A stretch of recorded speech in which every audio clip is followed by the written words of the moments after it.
Regarding the development of banking system and the privatization of financial sector in Slovenia, we have, in my opinion, on one hand, the trend of distrust in the banks, and on the other hand, the policy, which has never really wanted to release the leverage out of its hands. Especially in the period between the years 2006-2008, the banks exposed themselves to unreasonably high risk, which did not have much in common with classical banking business. Has the corporate governance, which is also one of our biggest problems, failed also in the banks? The crisis which hit the European and the global economy at the end of last decade mostly affected the financial sector and hence also the banks. Even more, we could say the financial sector and banks to a certain extent created the crisis. Unlike the countries that fought the crisis right and fast with the bank rehabilitation, Slovenia put it off until the end, actually until now. Why were we in Slovenia not able to or did not want to deal with the crisis which arose, but were passively observing it from its very beginning instead? Are the causes for the crisis in Slovenia similar to those in the other countries with which we are compared? You know that Slovenia also has a heavily indebted and undercapitalized economy, which urgently needs quick solutions if we want in the long run to compete with competitors in the region. And for the long-term development of a country, the strength of the economy seems to me very, very important. All the other systems of the society are the consequence of this. Population will be okay if there will be adequate, well-paid jobs, and also state will be able to stabilize the public finances if there will be a healthy, development-oriented economic sector. No government before, but the current one, has prepared the first legal solutions, which, however, are a subject of big polemics. What is striking is particularly is the fact that the polemics are more conspicuous in the political rather than in the expert field. Let me to mention the last statement of the President of the state that the economists who are supporting the bad banks are not serious. But of course also in the expert field we can hear a lot of polemics as well. As if there was a mantra of the recent decades, namely about who will control and manage the banks, prevailing the issue of their effectiveness and economy. It seems that the period of boom rocked to sleep to the Slovenian banks as well. Little was heard about searching internal reserves. Dusan, maybe you will have another point. Raising productivity, and the time when the real sector already suffered a drastic increase of unemployment, it seems it did not really affect the banks. The banks, I have in my mind mainly state-owned banks, in the meantime lost valuable markets and reduced ambitions. Credit crunch seems to be to a great extent the result of the bureaucratic mentality in the banks, meaning if I do not do and make decisions, nothing can really happen to me. How wrong.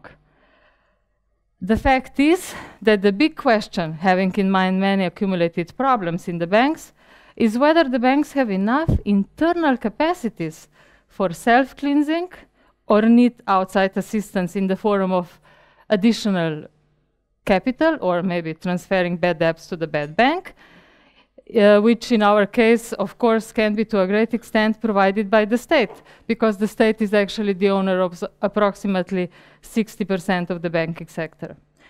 Do our banks, Slovenia politicians, have enough knowledge, a real expert knowledge and experience in the restructuring the banks and also helping companies to restructure their bad debts and to restructure their businesses? Of course, such a situation cannot continue, as it means devastating consequences for the banks, economy, and the state as whole. So I'm pretty sure that my distinguished guest this morning will be able to give us some valuable inputs, some maybe even solutions to be used in the future. So please, could you join me? Mr. Košak, there is a negative economic growth registered in Slovenia, as also announcements for 2013 do not promise any big improvements. According to the Bank of Slovenia, the corporate lending is being reduced since beginning of the year, and there are no signs of improvement. Are there any differences among the banks regarding the financing of the businesses? Are any banks in a better condition, and why? Okay, thank you very much for this question, and first of all, thank you very much to the organizers to inviting me to this distinguished discussion. And if I try to answer your question, I would say that there are some differences. Some banks definitely are in a better position in terms of, let's say, capital adequacy. Some of the banks have a much better funding structure than the others. But generally, I would say that more or less all of them face pretty much the same problems. The credit growth in the past, I mean, before the crisis, was definitely exaggerated and overblown. And of course, the consequences are here, and we can actually observe really this struggling in the banks with the quality of the credit portfolio. So this is one side of the problem. The other side of the problem, I would say, is clearly seen on the liability side of the bank's balance sheets. That's the funding structure. I mean, most of the credit growth was generated by heavily borrowing in the wholesale markets before the crisis. It is reflected in the loan-to-deposit ratios we can observe today in the banking sector. And let's say, basically, at the start of the financial crisis, at least if we speak of Slovenia, that's in 2008. Let's say the loan-to-deposit ratio was at the level about 150, 160%, which was, let's say, significantly greater than let's say 4 years ago when we entered the European Union, when it was about 90. And that was definitely much more than in many other countries we can compare. We will come back to this issue later on, but you said there are no major differences. You still believe regarding the lending between the banks. So no, more or less? Mean, some of the banks are definitely in a better position than the others. Okay. But still, they are still behaving precautionary, and they are reluctant to expose themselves more than necessary. Most probably, we all agree on the need for the long-term reforms, measures like reforming labor market, reforming pension system.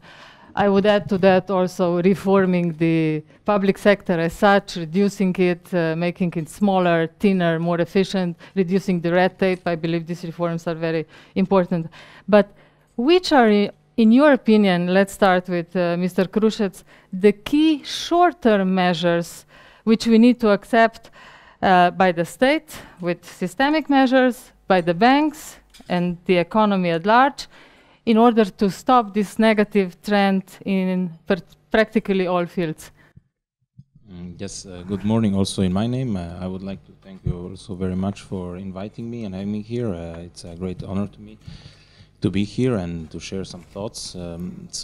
As you were saying, I mean, one can also see what the investors, you know, that we were having a roadshow for the bond in the US dollars last week, and we can ask what the investors were asking us while we were doing the presentation. So basically they all asked us two things mainly. The first is, what do we want to do about the banks, what the state wants to do about the banks.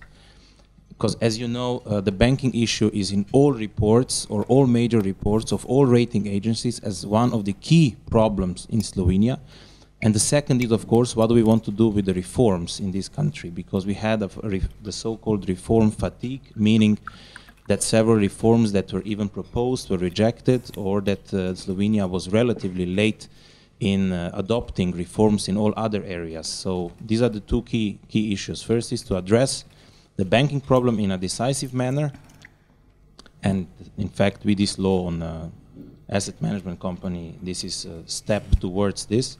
And the second is to embark on a very ambitious and fast-tracked, accelerated adoption of all the reforms, notably pension, labor, reform of the managing of state-owned enterprises, and also, of course, fiscal austerity. There were also questions on how the deficit will move and other state balances in the future.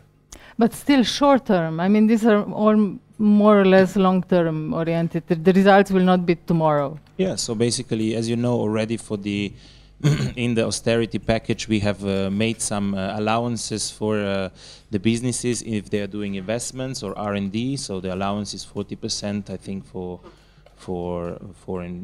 R&D and 100% for investments, and or vice versa. And then, of course, the other is to restart the investment cycle. Of course, the problem is there that this is in somewhat contradiction with the austerity that the government is undertaking at the moment. That's why it's a lot relying and on the also EU funds. So this is another factor. And the third is enhancements in the business environment. As you know, we have now made 3 packages also in the government that are reducing the red tape and administrative procedures, for example, zoning laws or laws that rules that guide if somebody wants to establish new business so that the red tape is reduced.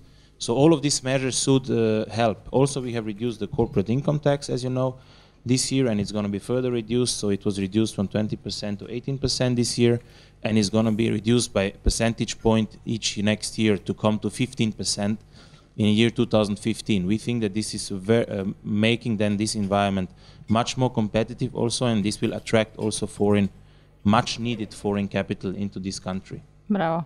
Mr. Medja, what the banks will do, how you will also help the businesses to financially and otherwise restructure their doings? Thank you for having me here. Thank you, AmCham. It's my humble tribute to a business breakfast and to the business community that I'm here. Otherwise, I would be doing other things. I think the topic is obviously important, but the question is now what we can do short term, right? I think what we can do short term is tell the truth. Bravo. We have not yet done so, and since I'm in banking, I'm not saying now, this is for the media, I'm not saying now that we will tell the truth about one bank or one client or one balance sheet or one P&L. But the least that we have to do is tell the truth to ourselves. The company owners, the company managers, and the bank owners and the bank managers, and the state owners and the managers of this country, which is the population of this country, need to tell ourselves the truth.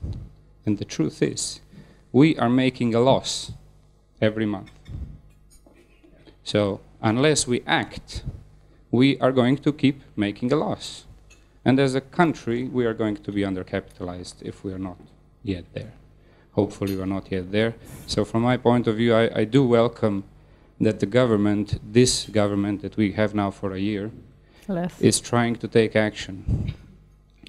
I will not, enter into polemics whether these actions are the right actions, because my experience is not wide enough and my view is not wide enough. This is why we have governments. They are elected. They have to take action as they see fit. If we, as the owners of this country, the taxpayers, the population, don't like how our management of the country acts, then we have to change the management of the country. From my point of view, what, was also implied in the previous questions, what went wrong before, is the fact that we have not acted decisively. I do mean peacefully, I do mean civilized, but not decisively. We had governments and governments and governments, and we did all the same things. We did not focus on the business end of producing something and selling to the outside world. We focused on consuming and taking debt. Yeah, correct. So that's... And I hope you will help the businesses as well faster than now. Mr. Batten, could you add something to that from your rich experience? What should be the short-term measures? Right. Thank you very much also for inviting me to this. First time I've been to Ljubljana, but it's a lovely city. I mean, in terms of maybe what we've seen elsewhere in terms of short-term or more radical measures being taken across Europe in particular, it's really, I mean, the focus in all the countries has been in bringing financial stability back to the banking system, particularly where the banking system is such a large part of the economy and affects the state as a whole. And we've seen a range of different measures being taken from full nationalisation at one end of the scale to simply segregating non-performing assets at the other end of the scale within banks.